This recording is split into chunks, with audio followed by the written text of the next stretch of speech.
Sino nga ba sina Joyboy at Sun God Nika? Ano ang pinagkaiba nila? Iisa lang ba sila? Bali dahil nga sa marami pa ring nalilito sa dalawang to, ito nga yung pag-uusapan natin sa video na to. At para umpisahan nga itong topic natin, lilinawin ko lang na magkaiba itong si Sun God Nika at itong si Joyboy. So bakit ko ba nasabing magkaiba silang nilalang? Dahil itong si Joyboy nga confirm na talagang nabuhay siya 900 to 800 years ago. Kinumpirma nga yan ni Vegapunk in chapter 1114. In fact, ni-reveal pa nga ni Vegapunk na itong si Joyboy daw ang unang pirata sa mundo. Samantalang itong si Sun God Nika naman sinasabing kwento lang daw ito o legend base sa mga giants ng Elbaf. Meaning mas matagal nang nag-exist itong si Sun God Nika kesa kay Joyboy. Ngayon pag-usapan na nga natin yung pagkakaiba ng dalawang to. Si Sun God Nika nga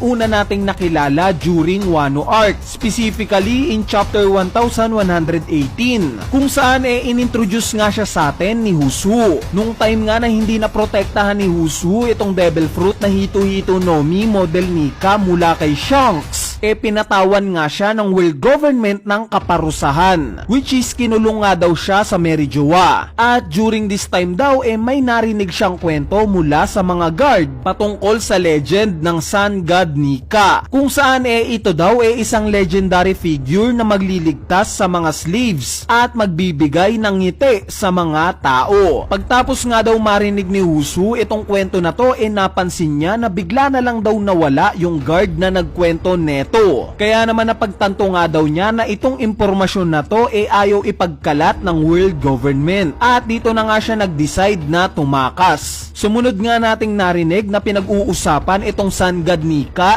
during chapter 1069 na. Ito nga yung time kung saan unang nakita ni Vegapunk yung transformation ni Luffy. Dinescribe nga niya itong transformation ni Luffy bilang God sa nabasa niyang ancient text. At since later on nga napag-alaman natin na pinag-aaralan ni Vegapunk yung patungkol sa Void Century, we assume na nakuha niya itong impormasyon na to sa mga ancient poneglyphs.